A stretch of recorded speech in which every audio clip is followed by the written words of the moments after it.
ચાલી જા મારા ઘરેથી. જયશ્રી, બહુ થયું, હવે તું અહીંથી નીકળ. મારે તમારા જેવા અવળ ઠંડા સગાવાલાની કોઈ જ જરૂર નથી. જાનનું સ્વાગત હું પછી કરીશ.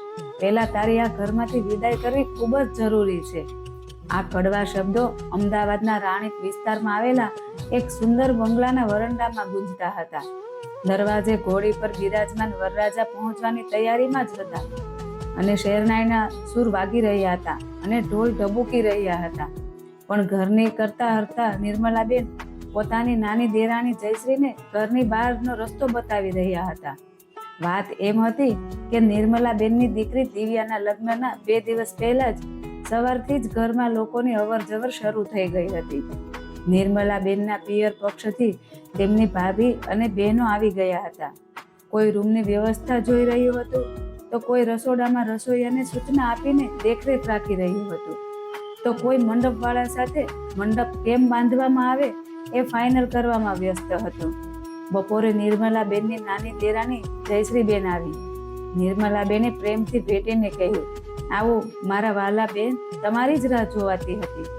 જયશ્રીએ મોં બગાડીને કહ્યું, હા, આટલા બધા લોકો વચ્ચે પણ તમને અમારી ખોટ તો ખટકતી લાગે છે. નિર્મલાબેને એમને આ વાત પર કોઈ જ ધ્યાન ન આપ્યું અને પોતાના કામમાં લાગી ગયા. પણ જયશ્રીનો રંગ જ કંઈક ઊંધો હતો. જે સગા સાથે તેઓ 10 મિનિટ વાત કરવા માટે બેસતી, તે ઉઠતી વખતે પ્રસન્ન નહોતા રહેતા. કોઈનો ચહેરો ઉતરી જતો તો કોઈ ચૂપચાપ બેસી જતા. બીજા દિવસે સવારે રસોડામાં નાસ્તો બની રહ્યો હતો તો નિર્મલાબેને બધાને અવાજ દીધો, જે જાગી ગયા હોય તેઓ કૃપા કરીને આવીને નાસ્તો કરી લેજો. આ સાંભળીને જયશ્રીની પાસે બેઠેલા કાકીને ધીમેથી કહ્યું, જો કાકી, બોલાવાની રીત જ કેવી થઈ ગઈ છે. પહેલા તો મોટા વડીલોને બેસાડીને પીરસવામાં આવતું અને હવે જેને સંભળાય તે ખાઈ લે. કાકીએ પણ હામાં હા મેળવી. આ વાત નિર્મલાબેન સુધી પહોંચી તો તેમણે વગર ચર્ચાએ સૌથી પહેલા વડીલોની પ્લેટો મૂકી અને બધી દોડી દોડીને પીરસ્યું, એટલે મામલો શાંત થઈ ગયો. પરંતુ બપોર પછી ચા નાસ્તા દરમિયાન એક સગાએ કહ્યું, નિર્મલા, આ વખતની તૈયારી તો બહુ જ સરસ છે. નિર્મલાબેન મલકાયા જ હતા કે જયશ્રી વચ્ચે કૂદી પડી. તૈયારી તો ઠીક છે ભાભી, પણ ભાગદોડ બહુ થાય છે. પહેલાથી યોજના બનાવી હોત તો લોકોને આમ દોડવું ન પડત. આ સાંભળીને જેને સાંભળ્યું તેના મનમાં પણ એમ જ બેસી ગયું કે વ્યવસ્થામાં કંઈક ખામી છે. નિર્મલાબેને પહેલી વાર અનુભવ્યું કે નાની વહુ કોઈની સાથે સીધો ઝઘડો નથી કરતી, પણ દરેક સારી વાતમાં એક કાંટો ચોક્કસ વાવી દેતી ફરે છે. સાંજે મહેંદીનો કાર્યક્રમ ચાલતો હતો. દિવ્યાની સહેલીઓ ગરબાના ગીતો પર ઝૂમી રહી હતી. ત્યાંથી જ જયશ્રીનો અવાજ ગુંજ્યો, ઓ ડીજે વાળા ભાઈ, અરે આટલું બધું મોટેથી કેમ બગાડો છો? છોકરીવાળાના ઘરે થોડું સરખું હોય, 2 જણા વાત સાંભળી શકે એવો અવાજ રાખવો જોઈએ ને. તેમના કહેવાથી ડીજેનો અવાજ ધીમો થઈ ગયો. અડધી કલાક પછી ફરી તેઓ બોલ્યા, અરે લગ્નમાં આટલી શાંતિ પણ સારી ન લાગે. 2 ગીતો ધડાધડ વાગે તો માહોલ બને, લોકોને ખબર પડે કે અહીંયા લગ્ન છે. બધા હેરાન પરેશાન થઈ ગયા. પીઠીના સમયે ફોટોશૂટ ચાલતું હતું. જયશ્રી ત્યાં ઊભી રહીને ધીમેથી લોકોને કહેવા લાગી, અરે કાકી, તમે તો રહી ગયા ફોટામાં. મોટા બાને બોલાવ્યા કે નહીં? ભાભી, તમારી મોટી નણંદ ક્યાં છે?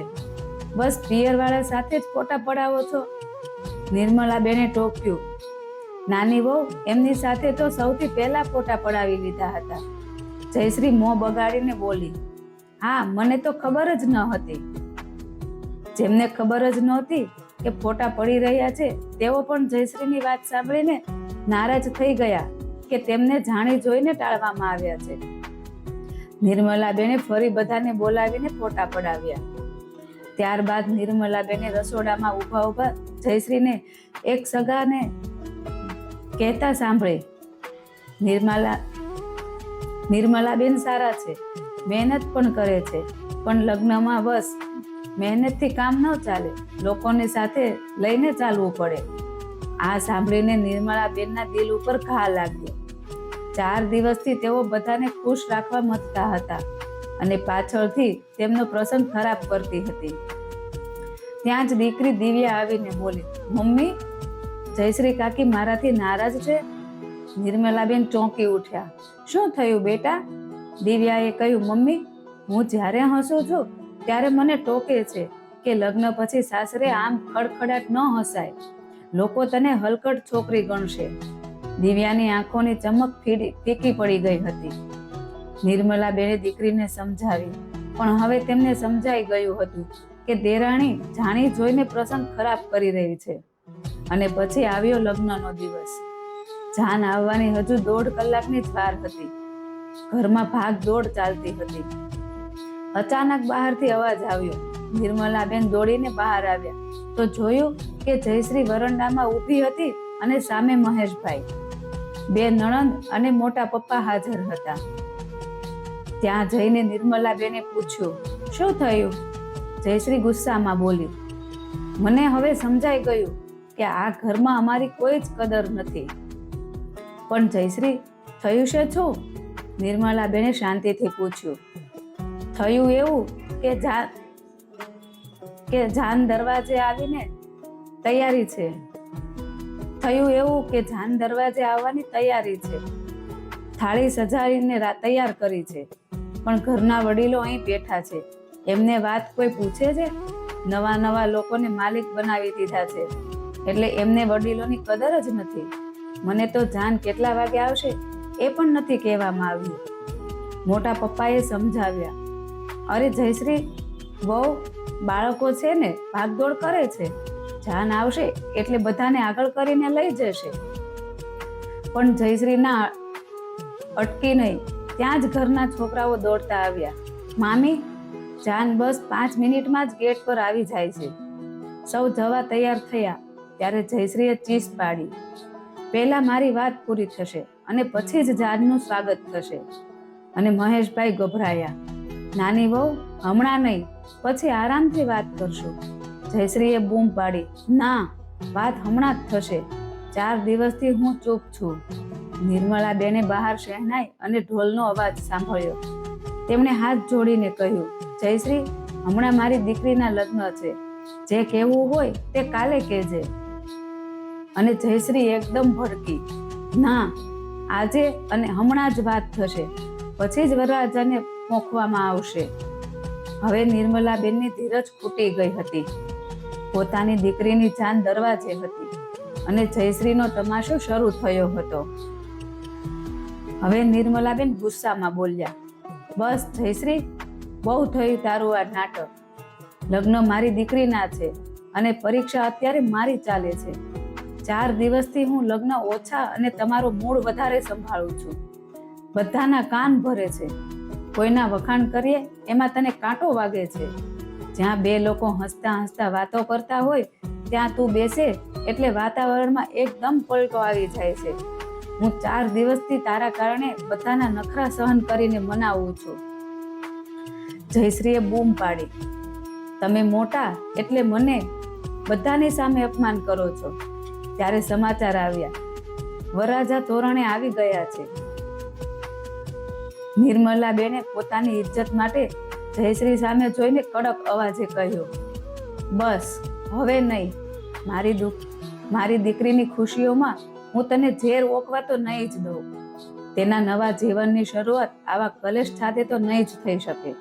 જો તને લાગે છે કે લગ્ન કરતા તમારી નારાજગી મોટી છે તો માફ કરજો. મારે આવા સગાવાલાની જરાય જરૂર નથી. દરવાજો ખુલ્લો છે અને તમે જઈ શકો છો. જયશ્રીએ મહેશભાઈની સામે જોયું, પણ મહેશભાઈ પણ ચૂપ હતા. ગુસ્સામાં તમતમતી જયશ્રી પાછું વળી અને ઘરની બહાર નીકળી ગઈ. નિર્મલાબેન કહે કે મહેશભાઈએ તેમને રોકવાનો કોઈ જ પ્રયત્ન ન કર્યો, કારણ કે જે સગા પ્રસંગ ખરાબ કરે તેમનાથી છેટા સારા. જયશ્રીના ગયા પછી નિર્મલાબેનનો પ્રસંગ રંગે ચંગે પતી ગયો. કોઈએ જયશ્રીને યાદ પણ ન કરી. મિત્રો, સહનશીલતા સારી વાત છે, પણ જ્યારે કોઈ તમારી ધીરજ અને ખુશીઓને નબળાઈ સમજવા લાગે ત્યારે પોતાની સીમા નક્કી કરવી ખૂબ જ જરૂરી બની જાય છે.